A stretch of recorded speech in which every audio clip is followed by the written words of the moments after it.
41 ounces of silver there. $1,000. I was like, look, I'll do 30. You can fucking walk. Look for ones that are scandalous, ones that are commemorating bad things or things that are very controversial. Those tend to be the best. So I bought these souvenir spoons the other day for $1. They're all plated. I was gonna scrap them and I looked at them and I thought, no, actually, these are pretty interesting. I sold these last night on Whatnot for, I think, $23 or something, but the person wanted me to do a video and I thought, actually, we probably should talk about these because I don't think I've ever talked about souvenir spoons and what they are, and I do see them a lot. Particularly interesting is this Universal Studios one. This one's actually probably worth more than the whole lot, but you know, if I paid $1, I get 20, whatever, take it. But let's talk about these, and I guess let's talk a little about Universal Studios too. Souvenir spoons date back to 1890. A jeweler named Daniel Lowe in Salem, Massachusetts made a spoon with a witch on it. You know, it's a souvenir for people who come into town. People back then, they used these kinds of things more, so it was more of an applicable item. These days, something like this is just considered an antique, a souvenir spoon, like modern ones. They don't really make them anymore, or if they do, they're certainly not popular like they were. But back in 1890, it was the bee's knees. God, that rock and roll episode really rubbed off on me with all the impressions I was doing. Son, come back here, you dirty troublemaker. You got a scuff on the Studebaker. Is that lipstick I see in the back seat? What kind of debauchery was going on there? You're going straight to hell, boy. Ooh, the boy at the end of that had a bag. Okay, let's get back on subject. I don't like that. From Salem, Massachusetts, they spread out. They quickly became a great idea. Everybody copied it. What are they? They're basically nouns on spoons. Persons, places, things, ideas. Generally, they're landmarks. They're places that you go. It's a souvenir for where you went. This one here is for Holland, you know, at the windmill. Like I said, Universal Studios, which we'll talk about in a sec. They can also have floral designs on them. They can have animals. They're works of art. They're cute little spoons. They're not necessarily meant to be used. They're meant to just, it's a talking piece. Somebody's visiting, they see the souvenir spoon. You can talk about the time you went to Universal Studios. You ride the salad fingers ride? These are something that I see pretty often. I do try to save them. It's just, generally, I can get 10 to 20 bucks on them, at least on eBay. It's not always worth the money of paying my employees to do it. We're already really busy. In this case, I blew all these spoons out on Whatnot. I paid $1. I got like 20 something. This one alone, this Universal one, is probably worth more than that. It's like I say with collectibles, is it a staple of pop culture? Universal Studios, staple of pop culture, so anything affiliated with it is a good collectible. Keep your eyes peeled for the sterling ones. If they're sterling, they are more expensive. They are more rare. I've never heard of a gold one. I'm sure they exist, but they're generally made from plated silver or pewter, copper, sometimes just like a base metal. But a sterling one can be better. And really, like I said, they're not just utensils, they are works of art, and that is what they are functionally designed to be. But with that, I got Universal Studios here in my hand. I may as well talk about that too. Universal Studios gained fame during the silent film era. Hits like The Hunchback of Notre Dame in 1923, The Phantom of the Opera in 1925. And then, of course, we have the horror classics in the 30s like Dracula, and we talked about this in a Halloween episode. I think it was the last one. I am Dracula. The post-war era saw it have some of its biggest hits of all time, such as The Birds and To Kill a Mockingbird.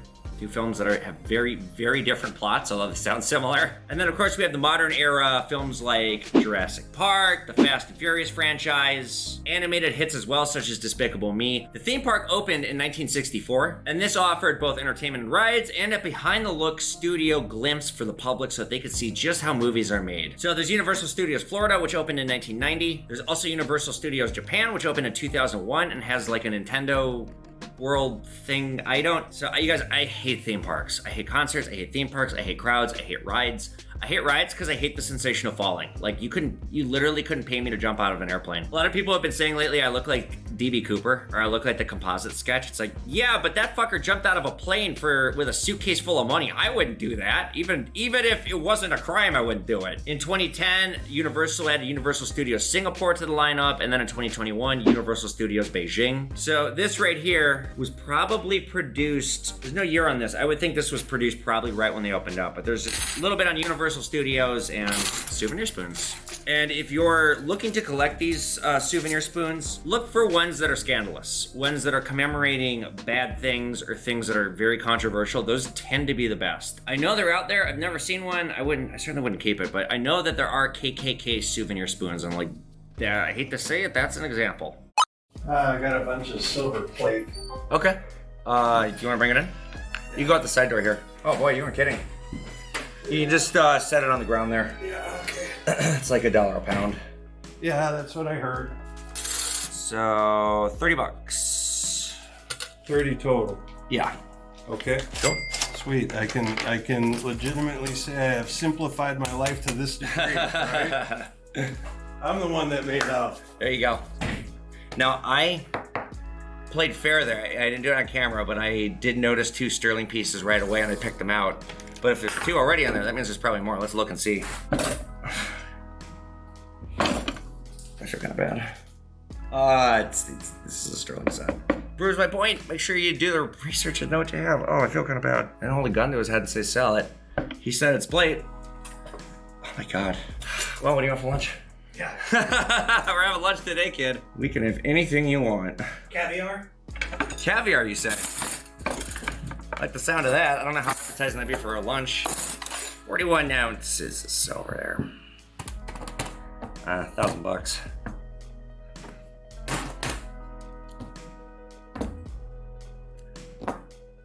Next. Yeah. All right. This is all for I hear clang clang. Looks like a bunch of plate. I think this is all silver plate. Oh, here we go. All right.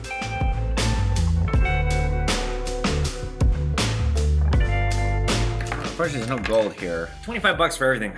Would you do 40 for everything? Oh no, I don't want to do 40. You can keep the stuff.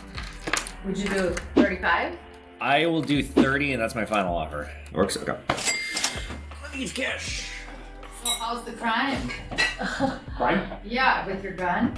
Oh, I do get people coming in here trying to rip me off. Really?